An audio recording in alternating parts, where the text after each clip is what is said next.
가운데 축복의 은혜를 입혀 주시는 줄로 믿습니다. 우리 가슴에 손 얹고 선포합시다. 하나님께서 나를 사랑하십니다. 나도 하나님을 사랑합니다. 하나님 앞에서 나는 존귀한 자입니다. 내 옆에 있는 분도 존귀한 자입니다. 사랑합니다. 축복합니다. 하나님께서 우리에게 은혜 베풀어 주시는 줄로 믿습니다. 하나님께서 누구보다도 나를 사랑해 주시는 줄로 믿습니다. 하나님은 정오의 햇빛처럼 오늘도 우리에게 은혜와 평강 주시기를 원하십니다. 그 은혜를 풍성히 누리는 우리 성산의 성도들이 되시기를 주의 이름으로 축원합니다. 지난 10월 풍요롭고 아름다운 계절에 우리 교회는 희년의 해를 맞아 기도로 준비했던 말씀 잔치, 말씀 사경의 부흥회를 은혜 중에 잘 마쳤습니다. 하나님께서 세우신 주의 종을 통하여 주일마다 우리에게 큰 은혜를 입혀 주셨습니다. 여러분, 벽에 잘 박힌 못처럼 여러분은 어떤 한 말씀이 여러분의 마음의 벽에 잘 박혀 있습니까? 들었던 말씀이 많이 있지만 어떤 한 말씀이 여러분의 마음에 잘 새겨져 있습니까? 그 새겨진 한 말씀 붙들고 믿음 생활 잘 할 수 있기를 바랍니다. 붙든 말씀이 여러분의 삶과 여러분의 가정과 여러분의 믿음을 복되게 할 줄로 믿습니다. 살리는 건 말씀이에요. 왜? 우리는 영적 존재이기 때문에 하나님의 말씀이 없으면 아무리 이용적으로 화해할지라도 공허한 인생을 살아갈 수밖에 없기 때문입니다. 날이 갈수록 그럴 거예요. 하나님께 가까이 하지 아니하면 솔로몬이 고백했던 것처럼 허무함을 탄식 가운데 부르짖을 수밖에 없을 것입니다. 왜냐하면 때가 점점 가까워 오고 있기 때문입니다. 자, 오늘부터 다시금 사도행전 말씀을 이어가도록 하겠습니다. 오늘 본문 이 사도행전 7장의 말씀은 상당히 긴 말씀입니다. 그런데 한마디로 말씀을 드리면 7 집사 중에 첫 번째 집사였던 스데반 집사의 긴 설교 내용입니다. 자, 오늘은 첫 번째로 부영이여 들으소서 이런 제목으로 함께 말씀을 나누고자 합니다. 자, 먼저 1절을 보면 대제사장이 이르되 이것이 사실이냐? 이것이 사실이냐? 대제사장이 지금 스데반에게 묻고 있습니다. 대제사장이 묻는 이것이 사실이냐는 무엇에 대한 물음일까요? 자, 오늘 7장인데 6장 9절로 가보게 되면 거기에 많은 자유민들이 등장합니다. 그들이 스데반을 대적하게 되는데요. 사람들은 이들이 돈으로 매수하여서 스데반을 거짓말로 고소한 사건을 말합니다. 저들이 스데반을 고소한 주목은 3가지였어요. 하나는 모세를 못 오겠다. 유대인들이 존경하는 모세거든요. 그런데 모세를 못 오겠다. 또 하나님을 못 오겠다. 또 한 가지는 성전에 대해서 거슬러 말했다. 이런 3가지 주목을 가지고 스데반을 법정에 고소를 했어요. 한번 생각해 보십시오. 스데반이 정말 이런 모독하는 죄를 범했을까요? 우리가 앞에서 살펴본 것처럼 스데반은 어떤 사람이라고 말씀을 들었습니까? 그는 성령이 충만한 사람이고, 그는 믿음이 충만한 사람이고, 그는 지혜가 충만한 사람이고, 모든 사람에게 칭찬받는 사람이라고 그랬어요. 그는 인격과 신앙의 성품이 나무랄 데가 없는 균형 잡힌 사람이었어요. 여러분, 신앙생활 속 균형이 중요해요. 균형. 믿음과 행위가 밸런스를 잘 맞춰야 돼요. 교회생활과 가정생활, 신앙생활과 사회생활에 균형이 잘 맞춰져야 돼요. 교회 생활은 잘하는 것 같은데 세상에 나가면 그리스도인의 선한 영향력이 없다면 그런 믿음 생활을 잘하는 사람도 아니고 아무리 종교적인 열심을 낸다 할지라도 하나님이 인정해 주는 사람이 아니에요. 그런데 스데반은 인격과 신앙의 성품이 부족함이 없는 사람이었어요. 생각해 보십시오. 스데반이 여호와를 경외함으로 지혜가 충만한 사람인데 어찌 하나님과 율법과 성전에 대해서 함부로 거슬리는 말을 할 수가 있었겠습니까? 하지만 저들은 스데반이 실상 죄 없는 줄 알고 있으면서도 성령 충만한 스데반을 그냥 놓아두었다가는 예수의 복음이 예루살렘에 더 확장될 것을 우려한 나머지 없는 죄를 뒤집어 써서 법정에 고소를 한 것입니다. 자, 이런 상황이에요. 자, 이런 상황 속에서 당시 대제사장이 스데반을 데려다가 묻고 있는 것이에요. 이것이 사실이냐? 저들이 고소한 내용이 이게 사실이냐? 당시 재판 관례에 따르면 고소한 내용에 대해서는 주인에게 마지막 변론할 수 있는 기회를 줍니다. 오늘 우리의 법정도 마찬가지죠. 오늘 우리의 법정도 보면 피고인 측 변호사가 피고인에 대한 추후 변론을 하게 되어 있습니다. 죄를 졌을지라도 왜 이 사람이 죄를 졌어야 했는가? 그러니 선처해서 탕감해 주십시오. 추후 변론이죠. 이처럼 당시 재판장인 대제사장이 스데반에게 고소한 내용에 대해서 사실 여부를 공식적으로 물었던 것입니다. 자, 변명 기회를 얻게 된 스데반 집사가 거기에 모인 모든 사람들에게 이제 설교를 시작하게 되는 겁니다. 어찌 보면 이 스데반의 설교는 우리 기독교에 대한 변증론이라고 할 수가 있어요. 자, 어떻게 시작하고 있습니까? 2절을 보면 스데반이 이르되 여러분 부형들이여 들으소서. 아주 차분하면서도 겸손하게 그리고 공손한 태도로 나아갑니다. 부형들이여 들으소서. 지금 거기에 모여있는 사람들은 어떤 사람들입니까? 스데반에 대해서 이를 갈고 있고 분노하고 있고 죽이려고 하고 있고 이런 사람들이에요. 감정을 다스리지 못하면 스데반도 마음에 분노가 일어날 수 있는 그런 상황이었습니다. 하지만 오늘 본문 말씀을 살펴보면 어디에도 분냄이 없고 화를 내지 않고 억울하다고 해서 함부로 말하지 않고 정중히 예식을 갖춰서 하고 싶은 말을 그들에게 하고 있음을 볼 수가 있습니다. 사랑하는 성도 여러분, 하나님께서 이 대목에서 스데반을 통하여 우리에게 주시는 교훈이 있습니다. 어떤 교훈을 주실까요? 어떤 일에 있어서 감정을 앞세우지 말라는 것입니다. 감정을 앞세우지 말라. 왜 우리가 어떤 일을 크게 문제를 만들어 갑니까? 작은 건데 왜 그 문제가 크게 확대되어 갑니까? 여러 가지 원인이 있겠지만 원인 중 하나는 내가 억울하다는 이유로 감정을 앞세워 행동하기 때문입니다. 뒤돌아보면 아마 다들 그런 경험이 있었을 거예요. 아이고 그때 내가 좀 참았을 걸. 그때 내가 좀 입을 다물고 있을 걸. 그때 화를 내지 않았어야 할 걸. 우리 모두 다 그런 경험이 있잖아요.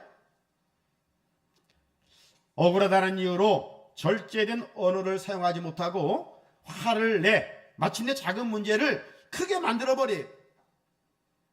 여러분, 화를 내고 분을 내면 문제가 해결됩니까? 절대 그렇지 않아요.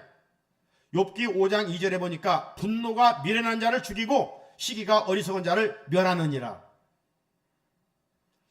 우리가 이런 잘못을 범하지 않기 위해서는 다른 방법이 없어요. 세상적으로 학문을 많이 배웠다고? 어떤 세상적인 이치에 있다고?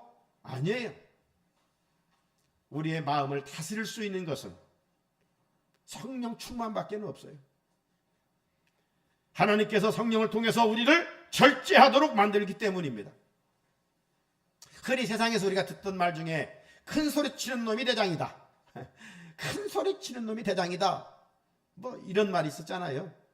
하지만 그런 소리는 지나간 시대의 이야기입니다. 대화에 있어서 위대한 힘은 큰 소리가 아니라 차분한 가운데서도 진실을 말하는 거예요. 진실을 말합니다. 우리 모두 성령 충만함으로 절제된 언어 생활을 통해서 이루는 하나님께 영광을 돌리고 대인관계 속에서는 존경받는 삶을 살아가는 우리 성산의 성도들이 되시기를 주님의 이름으로 축복합니다. 자, 그렇다면 스데반 집사는 설교 서두에서 어떤 말로 시작하였을까요? 구약의 한 인물을 등장하는데 그 사람은 아브라함입니다. 2절 말씀 중에 여러분 부형들이여 들으소서. 우리 조상 아브라함이 하란에 있기 전 메소포타미아에 있을 때에 영광의 하나님이 그에게 보여. 아브라함은 메소포타미아의 지역에 살았습니다. 정확히 말하면 갈대아 우르에서 살았어요. 그의 아버지는 데라였습니다. 데라는요, 그 직업이 우상을 만드는 사람이었어요. 우상의 형상을 만들어서 팔아 생계를 이어가는 사람이었어요. 당시에는 우상 문화예요. 그러니까 아마 만들자마자 팔고 아브라함의 집안은 상상만 해봐도 상당한 부를 축적하고 살았던 것을 알 수가 있어요. 그러니까 아버지 곁에 있으면 아브라함은 장자이기 때문에 아버지의 유업을 이어받을 수 있고 평안하게 안정된 삶을 살 수 있었던 그런 사람입니다.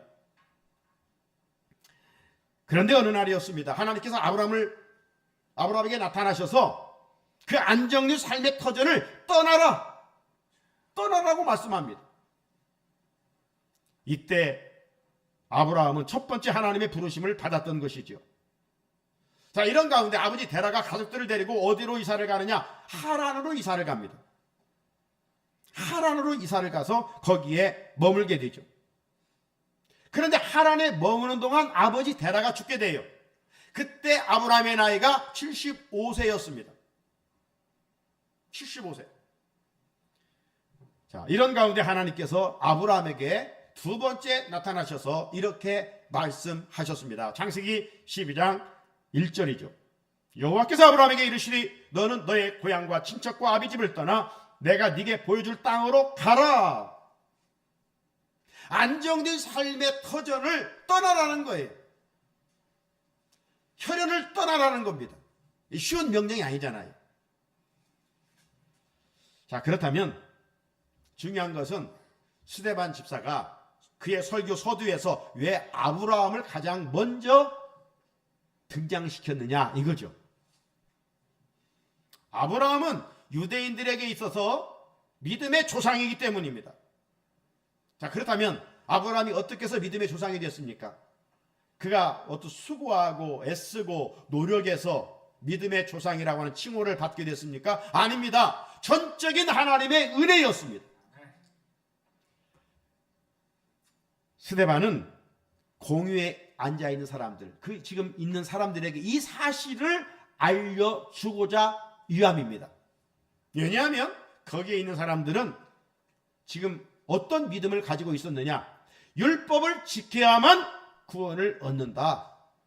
이런 사람들이었기 때문입니다. 우리가 이제 12월 1일부터 큐티 말씀이 시편 말씀으로 매일 이어지는데 그 전에 6장월이 된 갈라디아서 말씀을 읽었었어요.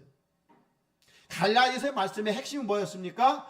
율법이냐 믿음이냐 이거였죠.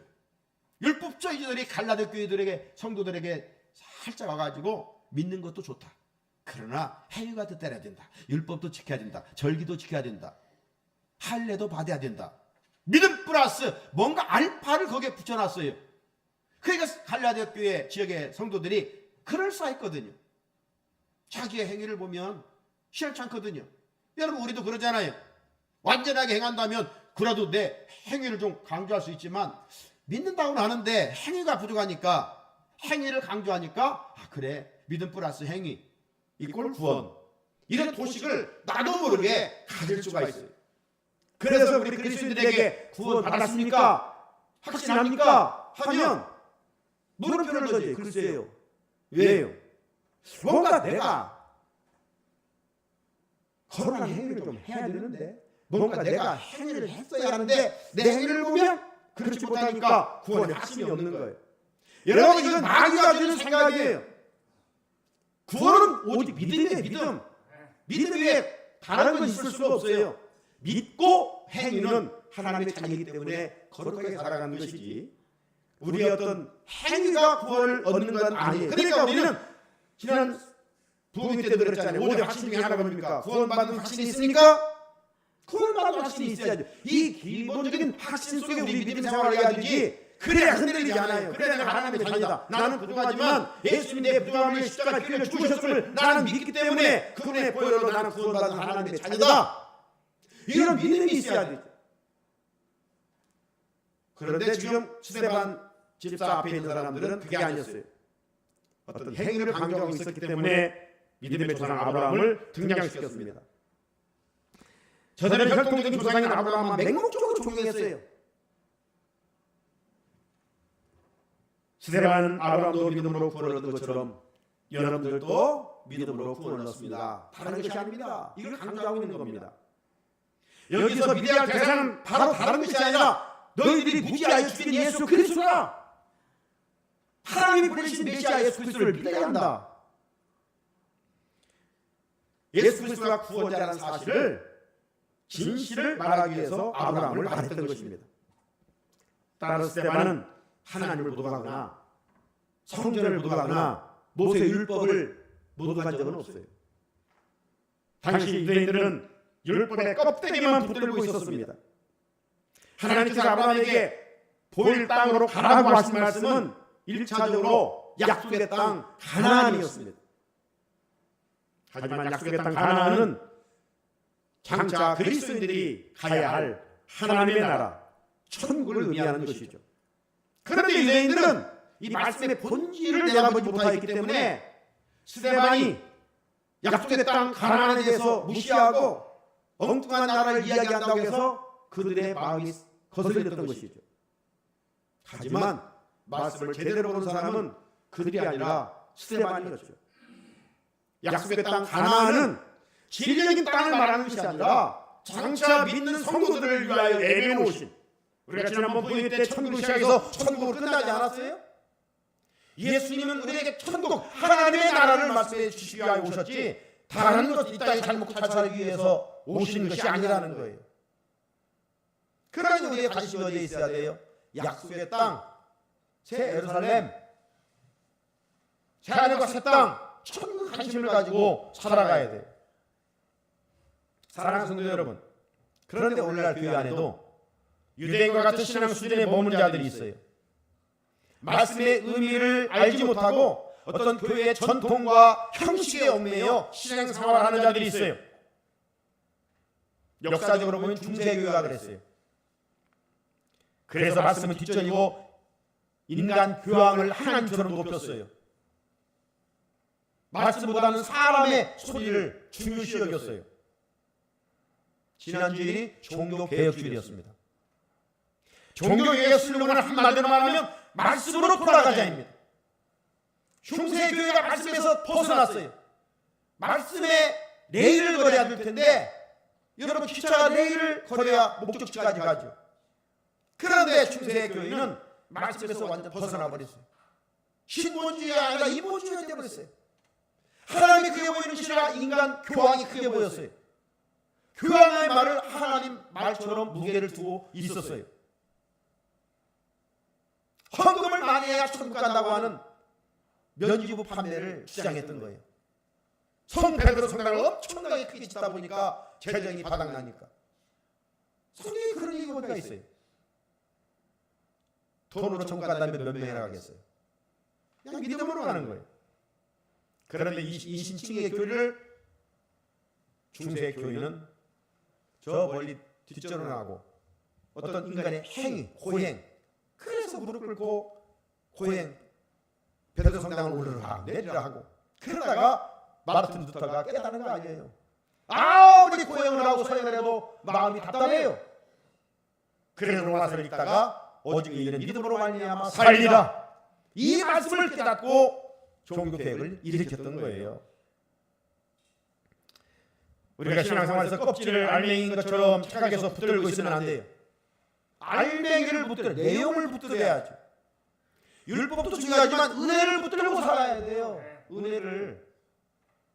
율법을 붙들면 어떻게 돼요? 맨날 치겠지래요. 누구 비난하고 원망하고. 여러분, 말씀의 본질은 다른 것이 아니라 사랑이에요. 사랑. 왜? 하나님은 사랑이기 때문에. 할렐루야. 요한일서 4장 8절에 사랑하지 아니하는 자는 하나님을 알지 못한다고 그랬어요. 하나님은 사랑이시라고 그랬어요. 보이지 않는 하나님을 사랑하는 것은 보이는 형제를, 자매를 사랑하는 거예요. 보이는 형제자매를 사랑하지 않는다면 그는 아무리 믿음의 행위가 일어날지라도 하나님은 인정하지 않아요. 우리가 사랑으로 행동하지 아니하고 종교적인 열심을 내면 낼수록 형식에 빠질 수밖에 없어요. 유대인들은 아브라함의 자손이라고 하면서 타인을 정죄하고 대신 자기는 의롭고 그 의로 구원을 얻으려고 했어요. 이런 것들은 세상 종교의 구원관입니다. 우리 기독교는 아브라함이 믿음으로 의롭게 된 것처럼 구원은 오직 예수를 믿음으로만 얻습니다. 이것은 하나님 정해놓으신 불변의 법칙이에요. 자, 스데반은 말씀을 이어가지 아브라함이 갈대아 우르를 떠나서 하란으로 갔고 하란에서 아버지가 죽었을 때 또다시 떠나 지금 너희들이 살고 있는 이 땅 가나안 땅에 왔다 이렇게 말합니다. 4절에 보면. 자, 하지만 당시 하나님은 아브라함에게 발붙일 땅조차 주지를 않았어요. 유업으로 주지 않았어요. 단지 약속만 하십니다. 이 땅을 너와 너의 후손에게 주겠다 이렇게 말씀하십니다. 자, 5절에 이 약속의 말씀은 실현 불가능하게 보입니다. 왜냐하면 이때 아브라함의 나이가 75세예요. 그리고 그의 자녀들이 한 명도 없어요. 그런데 무슨 이 땅을 그의 후손들에게 줘요? 자녀가 있어야 그 후손을 통해 후손을 낳고 대를 이어감으로 이 땅을 준다고 하나님의 말씀이 맞는 것 같지. 자기는 벌써 나이 75세 영감이고 그리고 자녀도 한 명도 없는데 하나님이 그냥 약속만 해요. 이 땅을 너희 후손에게 주리라. 그런데도 아브라함은 하나님의 말씀을 믿었어요. 믿었어요. 이것이 믿음의 조상 아브라함의 믿음입니다. 사랑하는 성도 여러분, 하나님의 말씀은 우리 작은 이성으로는 이해하기 힘들어요. 하나님의 말씀은 너무 위대하기 때문에, 놀라운 말씀이기 때문에 참 믿기 힘들어요. 그래서 세상 사람들은 하나님의 말씀을 믿지 않아요. 하나님이 세상을 창조했다. 누가 믿습니까? 저들은 똑똑하지 않으면서 진화되었지. 우연히 생겼지. 안 믿어요. 하나님의 말씀이 위대하기 때문에 인간의 이성, 어떤 경험, 지혜와 늘 충돌이 돼요. 그래서 세상 사람들은 믿지 않아요. 그런데 우리는 믿어요. 왜 믿지 못할 것 같은데 왜 믿을까요? 우리는 하나님의 자녀들이기 때문에 그래요. 우리 안에 성령님이 임재하시기 때문에 믿어지게 만들어지는 거예요. 뭐 믿으려고 애를 쓰는 게 아니라 믿어줘요 그냥. 자녀는 부모의 말씀을 신뢰해야 합니다. 이처럼 성도는 아버지 되신 하나님 말씀에 신뢰해야 되죠. 지난번 말씀 부흥회 때 아브라함에 대해서 말씀하시는 가운데 하나님은 어떤 분이라고 말씀하셨죠? 이런 말씀은 우리 마음에 잘 새겨야 돼. 하나님을 5가지로, 뭐 5가지로만 설명할 수 있겠어요? 그런데 하나님 어떤 하나님? 창조주, 전능자, 그리고 지혜자, 그리고 치료자, 그리고 생사 화복을 주관하시는 자. 이것이 우리가 믿는 하나님이라고 말씀하셨습니다. 여러분, 이 하나님에 대해서만 우리가 확실히 믿는다면 우리 신앙은 요동할 수가 없죠. 그렇습니다. 우리 하나님은 못하실 것이 없으신 분이십니다. 말씀으로 세상을 창조하신 하나님이시고, 말씀으로 갈릴리 바닷가의 거친 풍랑도 잔잔하게 하시고, 말씀으로 죽은 자도 살리시는 하나님이시여. 이런 전능하신 하나님께서 말씀으로 우리에게 약속하셨어요. 그럼 그 약속을 누가 쟁취할 수 있을까요? 하나님의 말씀을 신뢰하는 자, 하나님의 말씀을 어제 같은 마음으로 아멘 하고 받아들이는 자, 아브라함처럼 약속을 믿음으로 이어가는 자예요. 하지만 하나님 주신 약속의 복을 누리기까지 그 길은 평탄하지 않아요. 고난이 따라요. 고난이. 올림픽에 참가한 선수들이 쉽게 메달 따는 법 봤습니까? 땀을 흘려야 되고 눈물을 흘려야 되고 때로는 피를 흘려야 하는 삶의 액체를 쏟아 부어야 돼요. 그래야 세계 기라성 같은 경쟁자들을 물리치고 메달을 얻는 거예요. 이처럼 아브라함의 후손들도 약속의 땅에 살다가 애굽에 가서 노예 생활을 하게 될 것을 오늘 말씀하고 있어요. 무려 400년 동안이나. 하나님이 무능력하기 때문입니까? 하나님이 없기 때문입니까? 6절에 보면 하나님이 또 이같이 말씀하시되 그 후손이 다른 땅에서 나그네가 되리니 그 땅 사람들이 종으로 삼아 400년 동안을 피롭게 하리라 하시고. 사랑하는 성도 여러분, 신앙생활 편하게 하려고 하면 영혼이 죽습니다. 온실의 화초처럼 신앙생활하면 안 됩니다. 하나님이 귀하게 사용하신 사람들을 하나같이 다 고난의 터널을 통과했어요. 광야 학교를 우등생으로 졸업했어요. 요셉, 모세, 여호수아, 다니엘, 욥, 바울 다 열거할 수가 없지요. 모두가 하나님 앞에서 귀하게 쓰임 받았는데 그들이 하루아침에 그냥 비단길 걷다가 쓰임 받은 게 아니에요. 다 힘든 광야가 있었어요. 다들 어려운 눈물이 있었어요. 어제도 시편 우리가 63편을 읽었는데 새벽에 그 큐티 말씀의 내용에 보게 되면 다윗이 정말 메마른 광야에서 하나님께 부르짖잖아요. 아들 압살롬에 의해서 쫓김을 당하고 있는 그런 고난을 당했어요. 남도 아니에요. 아들로부터 배신당하고 신발도 신지 못하고 도망가는 다윗을 한번 생각해 보세요. 그런 고난이 따라요. 저들은 하지만 모진 고난과 핍박 중에서도 끝까지 믿음을 지켰어요. 끝까지 믿음을 지켰어요. 하나님 고난을 통해 당신의 백성들을 연단하십니다. 지금 여러분은 어떤 고난이 있습니까? 지금 어떤 것 때문에 밤을 지새우며 눈물을 흘리고 있습니까? 고난이 고난으로 끝나지 않기를 바랍니다. 하나님은요, 애굽으로 내려간 백성들의 기간을 정해 놓으셨어요. 영원히 고난을 받도록 허락하지 않으셔요. 그러기에 우리 그리스도인들은 고난 앞에 절망해서는 안 돼요. 힘들다고 자살하는 사람들이 점점 많아지고 있어요.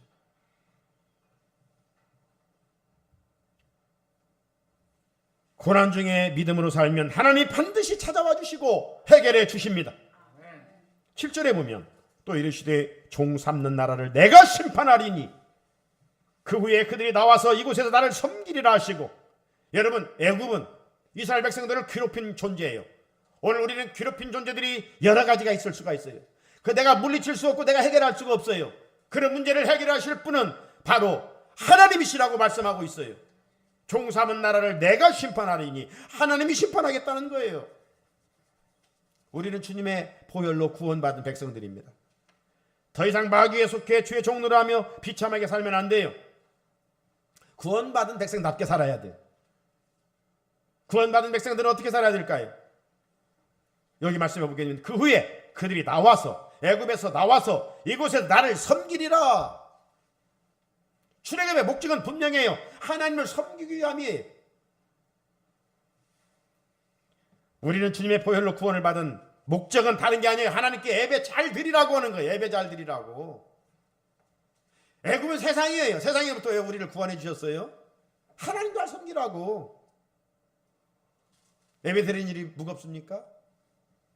신앙의 첫 단추가 잘못된 거죠. 예배의 중요성에 대해서 저는 신학자 칼바르트의 이야기를 종종 합니다. 다시 한번 강조합니다. 예배 드리는 일보다 중요한 일도 없고 예배 드리는 일보다 긴급한 일도 없고 예배 드리는 일보다 영광스러운 일도 없다. 얼마나 아름다운 고백입니까? 주일날 예배 드리는 일보다 급급한 일이 없어요. 이보다 영광스러운 일이 없어요. 주일 성수 잘하는 것이 자신과 후손에게 복받는 일이에요. 주일 예배 드리는 일 소홀히 하고 다른 일에 마음을 빼앗기면 그것은 플러스가 아니라 마이너스예요.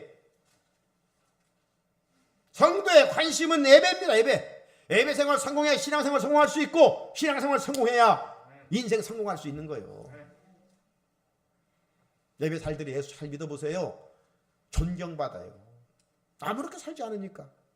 이기적이지 않고 다른 사람 중심으로 사는데 어찌 손가락질 받겠어요. 예수를 믿으면서도 헛믿으니까 아무렇게나 말하고 사니까 지탄받고 조롱받고 전두기를 막는 거죠. 스데반은 아브라함을 먼저 등장시켰습니다.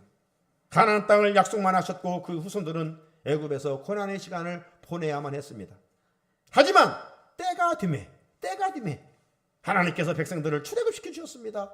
다시 한번 강조합니다. 출애굽의 목적은 하나님을 섬기기 위함입니다. 내 백성을 보내라. 저들이 나를 섬길 것이니라. 섬김, 서비스, 워십, 하나님께 예배드리는 일을 위해서 그들을 출애굽했고, 오늘날 세상으로부터 우리를 구원해 주신 것도 하나님을 예배하기 위함입니다.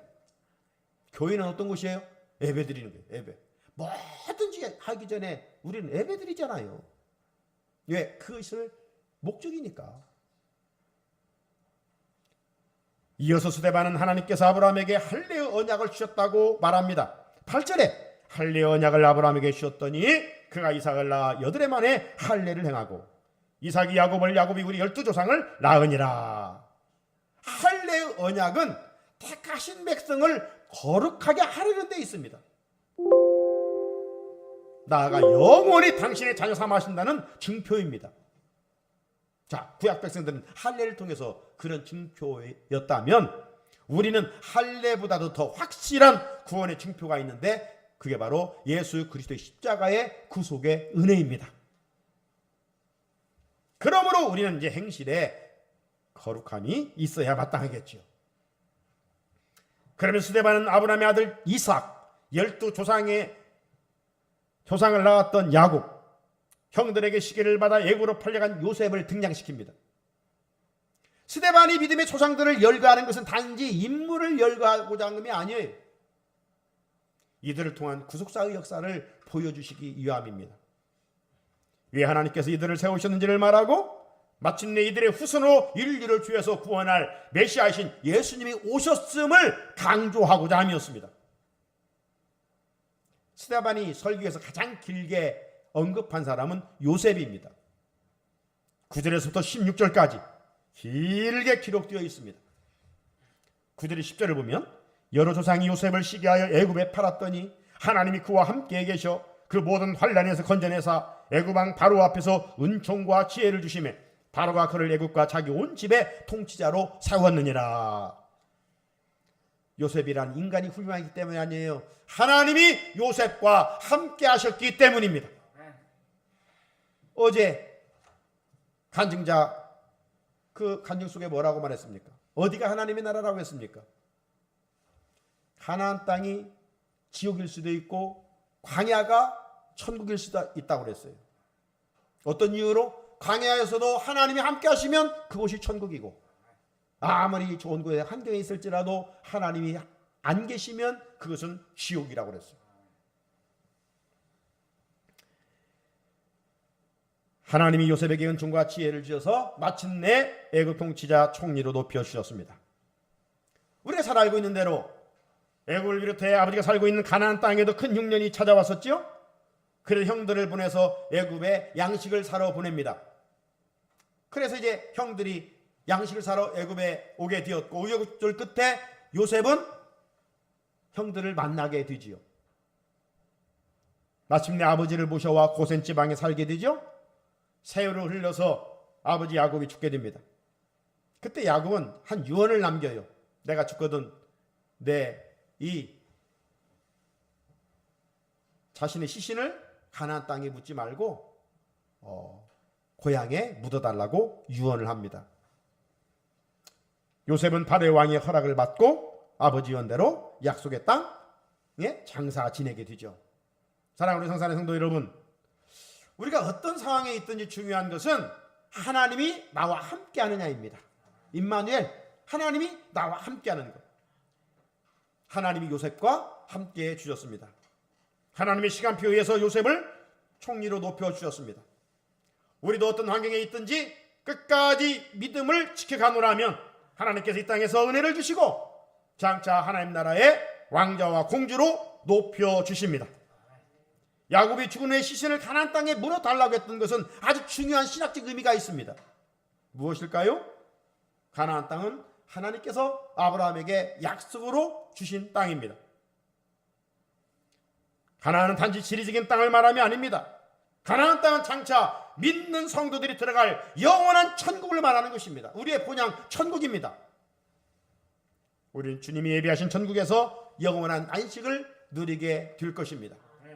우리 모두 끝까지 믿음으로 살다가 하나님께서 베풀어 주신 영원한 나라에서 기쁨으로 참여하는 은혜가 있으시기를 주님의 이름으로 축복합니다. 거룩하신 하나님 아버지 감사합니다. 스데반 집사의 설교를 통해서 들려주시는 하나님의 음성을 듣습니다. 구원은 율법의 행위가 아니라 믿음입니다. 믿음으로 함께 신앙생활하다가 약속의 땅 천국의 영생의 복을 누리는 우리 성산의 성도들이 되게 하옵소서. 예수님의 이름으로 기도드립니다. 아멘.